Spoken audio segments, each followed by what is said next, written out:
Most river trips start with the same ritual, loading up food, water, maybe even some camping gear. Here's Banjo. Here's Banjo. But this one's different. Every little dollar warms us up. What if you brought $0? We don't bring any food or money to start the journey. We say we're going to go from point A to point B. We're going to rely on music. Sounds like we've all had enough, and it sounds like Meet the Colorado band, A Brother's Fountain. we call it campfire folk. And sometimes it's campfire folk where you're really just chilling around the fire and kind of thinking about the deep things of life, watching the embers float into the stars. Sometimes it's campfire folk where you're drinking whiskey and wrestling your friends in the dirt. So it runs the gamut between rowdy and soft. They are going with the flow, literally. We want to break the mold.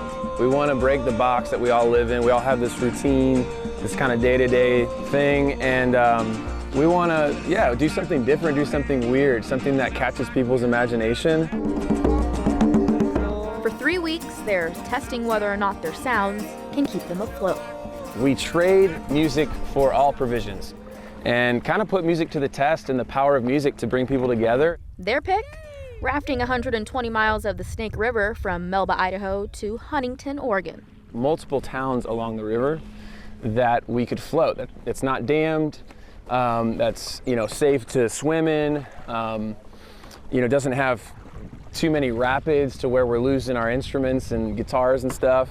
And this stretch of river ticked all the boxes. Stopping at campgrounds and RV parks along the way, betting on striking the right chord with strangers. We were all kind of nervous because this is a little more remote, and even being on the river, we've had to hitchhike or catch a ride into town to get to people to offer music to. It's something that gets you out of your comfort zone in places you wouldn't be otherwise, and shows you that even strangers will throw you a lifeline. The first day was so sad. We had no snacks, no motivation to play music.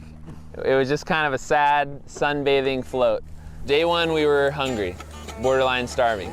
But the rest of the journey has a different melody. We traded a song for a catfish, which we cooked for dinner. Day two onward, we were able to kind of slowly amass. Okay, we got a bag of rice, split it up. We got a donut, we split it in 7 pieces. The current now flowing in their favor. We went into Melba and did the farmer's market, and all of the makers kind of ended up sending us home with stuff. So we had sourdough, we had homemade jams, all of this really, sweet pastries. Making a splash at local bars and even in some front yard. We have plenty of food, plenty of whiskey. A guy last night just gave us, I think 60 beers.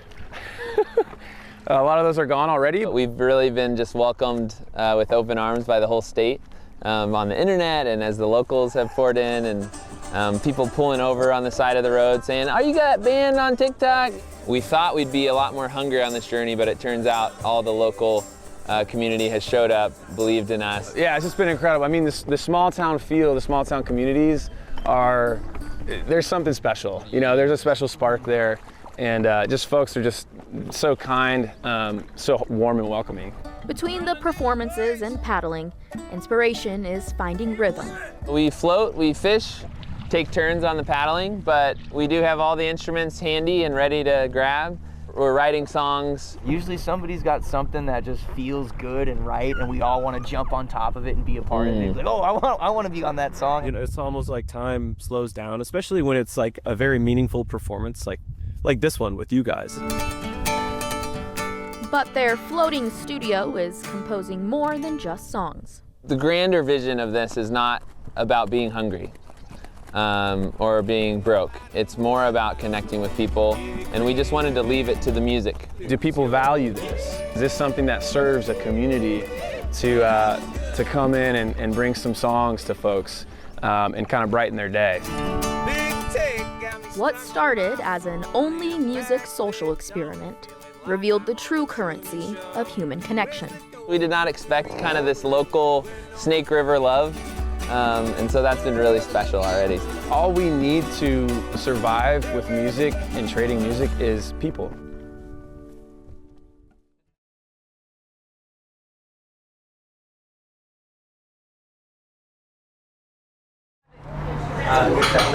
Just like any other day at Shige Sushi Express, Regulars are in for lunch. Oh, thank you. Yeah, okay, thank you. It's one of our favorite places to go to. I like the way he prepares, but it's simple for me. It's what I like. But today, the meals hit different. Where am I going to go next? After more than 3 decades, Shige and Deborah Matsuzawa are serving their final customers this week. Altogether, you've been doing it for like 33 years. That's a long time. They've decided to retire and sell the business. Very sad, but I'm old.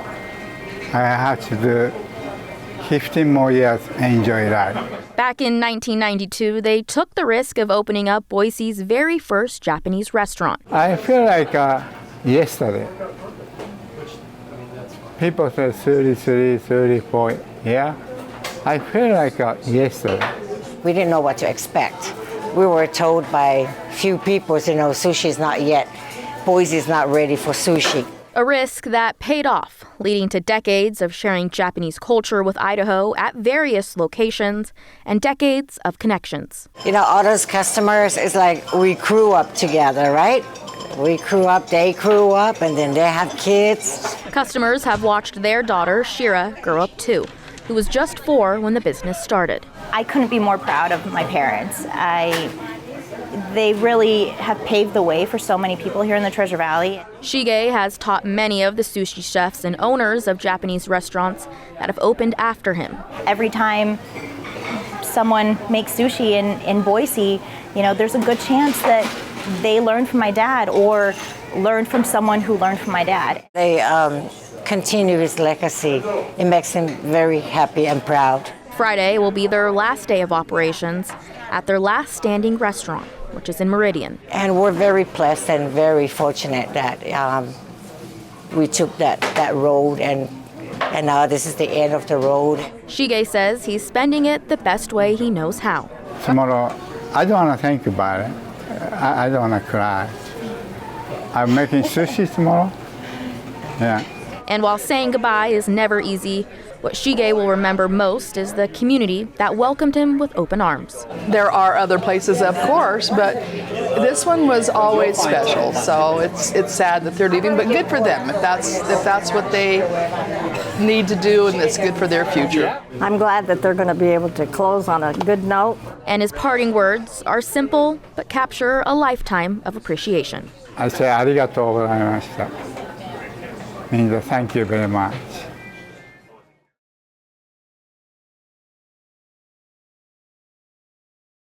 We have too many suicides and no, too many. One is too many. In the city of Mountain Home, community members are working toward change. There's no perfect way to figure out how to work with bullying and suicide. If there were, we wouldn't have it. Rod Dudley says a need for more resources and conversations about suicide and bullying has been needed for years. The community of you going out into the community will lead us to more conversation. Dudley lost his own daughter, Megan, to suicide about 11 years ago.